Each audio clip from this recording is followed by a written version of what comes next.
What's up, y'all? It's your boy Broadway, and I have just finished Act 3 of Returnal.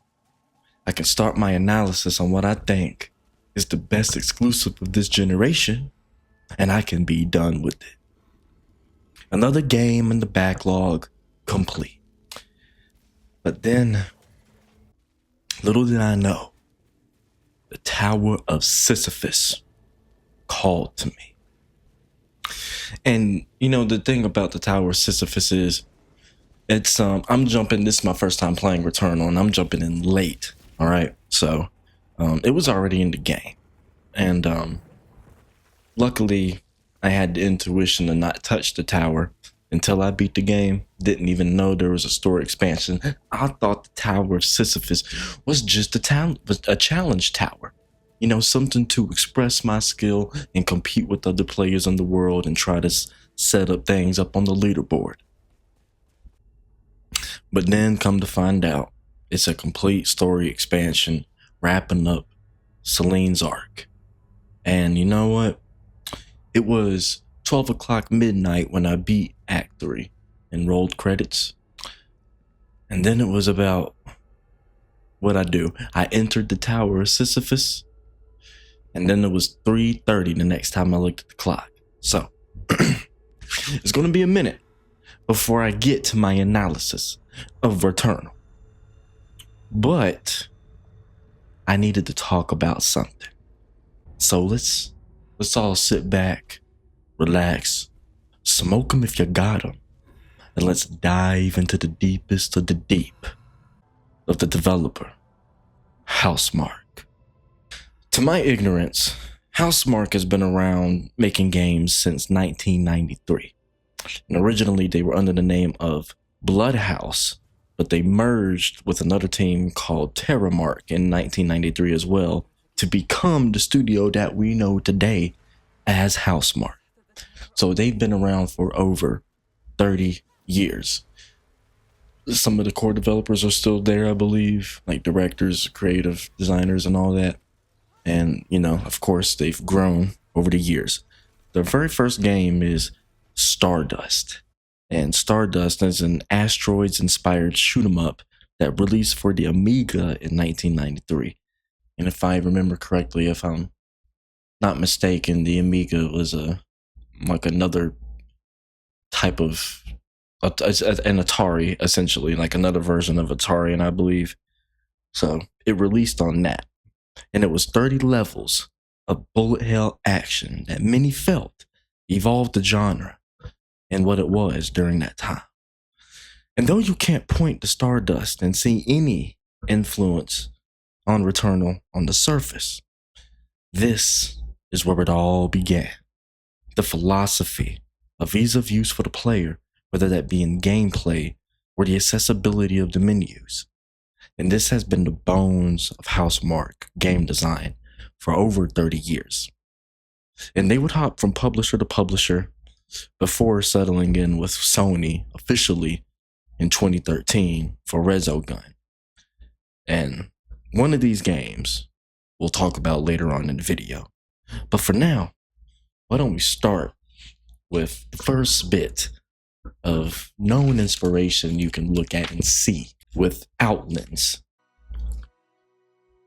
And that was released in 2011 on Windows. Outland is a 2D platformer with a unique gameplay system where you will shift between light and dark to adapt and survive in an ever-changing world. Does that sound familiar? From the changing world to the bullet hell, even combat encounters to projectile designs, using color coordinated systems to allow the player to have a choice and responsiveness in gameplay. And you see this carried all the way through to Resogun, Alienation, Matterfall, and Next Mocking. And next we can kind of go into my history with Housemarque themselves.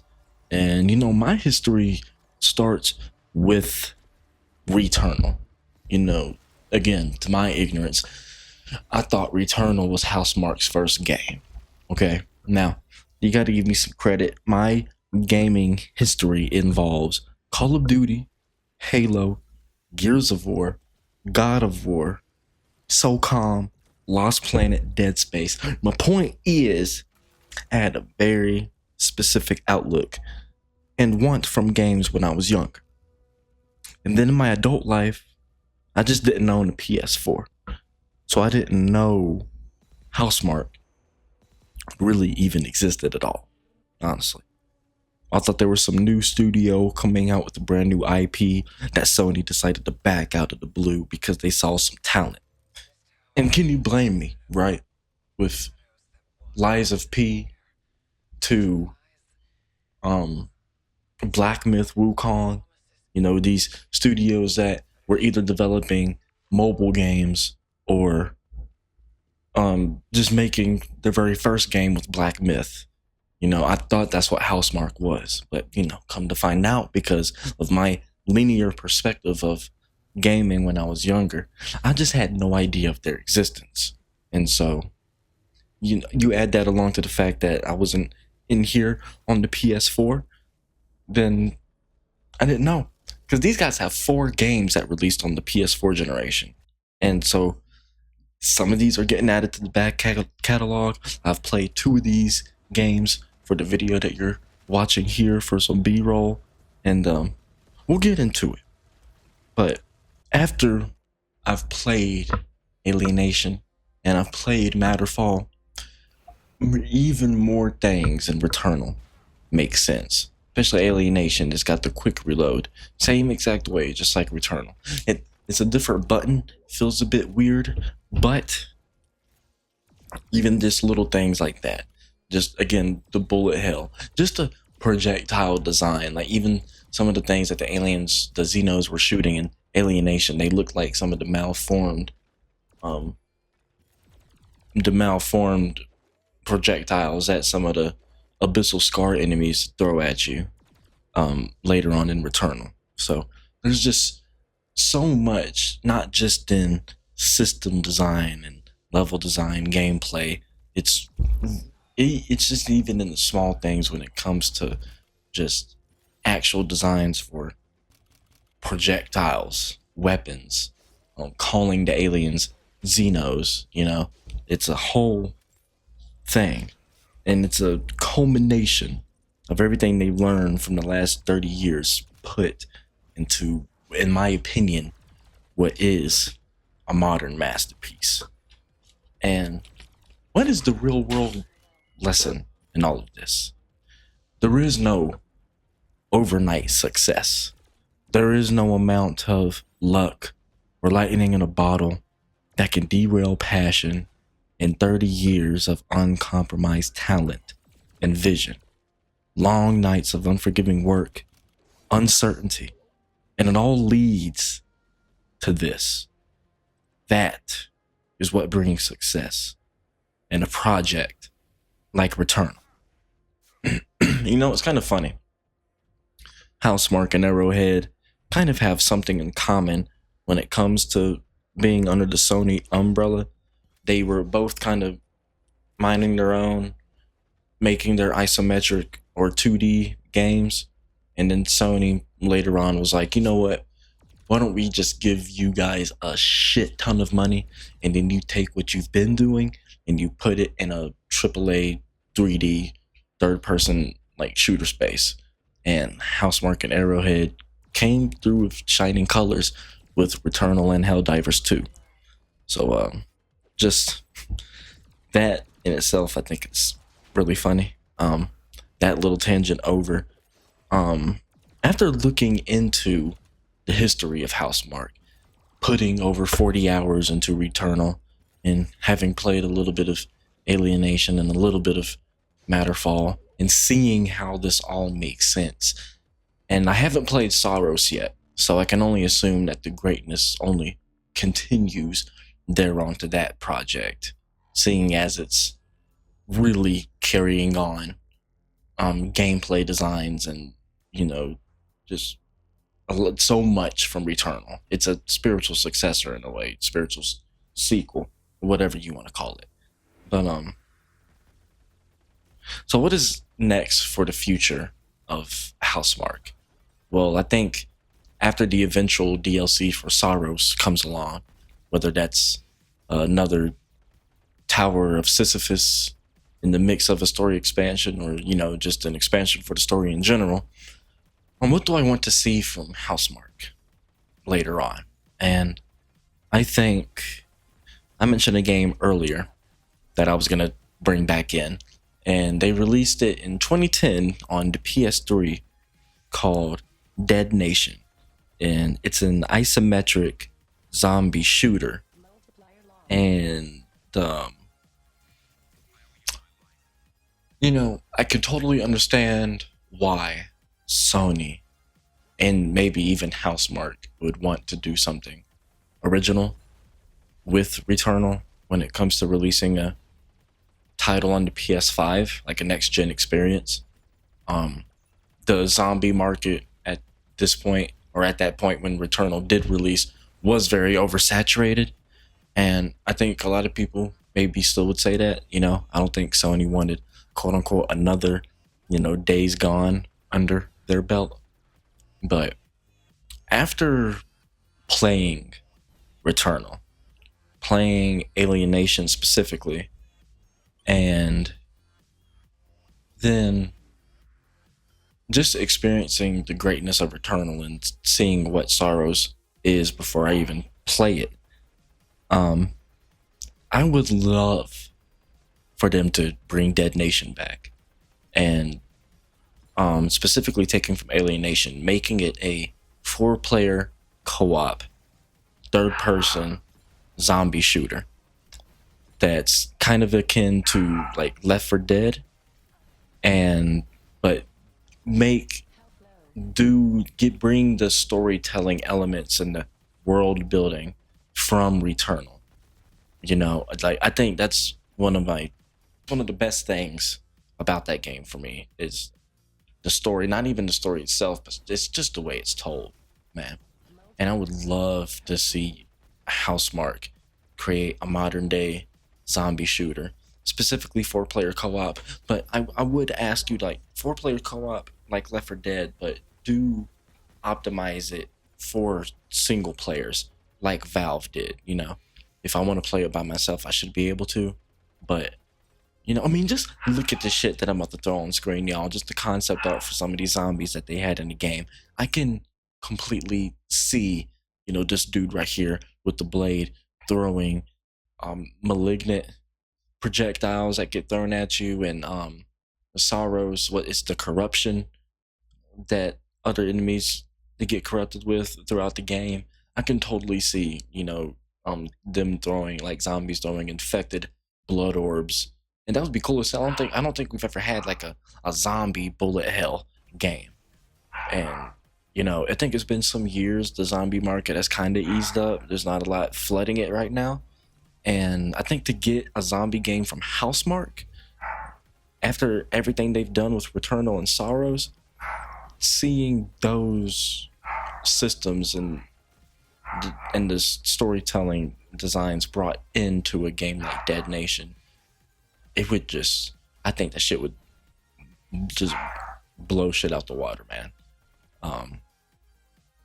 Could they do it again? I don't know. We've seen them return to their older franchises before. I think it was 2017. Like, it was on the Vita. Like, they've done like modern day Stardust games. So they've returned to older franchises that they've been with in the past. So yeah, I think that's how I'm gonna round the video out. I had no idea that Housemarque was such a legacy developer. Been here for over 30 years at this point, and I think it was going up on 29, around 30 when they released Returnal. So yeah, man, I thought it was a one game thing, one game development crew. I didn't know they had been around for so long, and I think that just shows you the work that they've had to put in, I think, to get to that point. I think it's amazing. And I can't wait to see what they do after Sorrows. And you heard me say personally, I hope they bring back Dead Nation and do something completely crazy with that. You don't even have to make it like a typical zombie game. Like Housemarque the shit out of it. Like make it interesting and crazy. So yeah, man. If you haven't played Returnal, go play it. It's on PS Plus. I get all the shit that's happening with Sony right now sucks with the physical releases, and you know it's just it's a bloodbath. It's terrible. It's a shitty space to be in when it comes to gaming right now. But I think if you can look past that and just look at all the great games that are out, maybe that you haven't played, I think you can look past it. And then it's just another thing, like, you know, it's rough out here with the economy. Like I'm in the best spot I've been, but it's still, you know, I can't just go out and drop $70 and plus on a video game when I want to without feeling some type of guilt for it. I still got to plan for things, you know, but this is something great about like PS Plus. These guys, like I said, have 4 games that came. Yeah, Housemarque has 4 games that came out on the PlayStation 4 generation, and 3 of them are on PS Plus free to play. So if you were like me and you really like Returnal and you want to see what else Housemarque has, you have 3 games on PS Plus that you can just play and you don't have to pay for. And even if you want to pay for them, you say fuck PS Plus, they're only $20 each, I think. You know, I think Returnal is the only true full price game that Housemarque has out on the Sony platform. So yeah, man. Housemarque, you guys are fucking killing it. Keep killing it. Keep the passion and the vision alive and running. I don't know exactly if I'm gonna stick with Matterfall and Alienation. I think out of the 2, I would probably stick with Matterfall more. But we'll see. My backlog is so huge, I don't kind of want to just randomly jump into those 2 games and lose hours of my life into that when I'm trying to clear out a bunch of other stuff. But it's essentially like Returnal, because now I got to get through the Tower of Sisyphus, and I'm on a Housemarque run right now, so I might end up biting the bullet and getting Sorrows sooner rather than later. So you guys, it's been Broadway. If you needed anybody to tell you to go play Returnal, go play it. Do you like Alien or Prometheus vibes or Edge of Tomorrow? Did you ever think, what would a game or a movie or something look like if Edge of Tomorrow and Alien/Prometheus had a baby? That's what Returnal is. Okay? So, is it challenging? Yeah. But is it rewarding? Hell yeah. You are getting dopamine lit the entire time. And it's one thing, I know I keep dragging it out, but I keep dragging this video out, but that's another thing that Housemarque is just, you can tell throughout the years, they just love their particle effects. They love putting shit on the screen and giving you a visual, like, sensory overload. And in Returnal, honestly, it's not just a visual overload, it's an auditory overload, because their damn audio design in Returnal is chef's kiss. And you can just tell how, like I said, man, it's the culmination of everything. Like they know how to spike your dopamine levels, you know? And it's just, man, it's a science. And they have it down to the nitty gritty, pretty much mastered, I would say. So it's been your boy Broadway. Go play Returnal. Go support Housemarque. Be safe. Keep pace. Have faith out there. You got to, man. So you can come back, subscribe, and so you can get home to your family and keep on gaming. It's been your boy Broadway, and I'll catch you in the next one. Peace.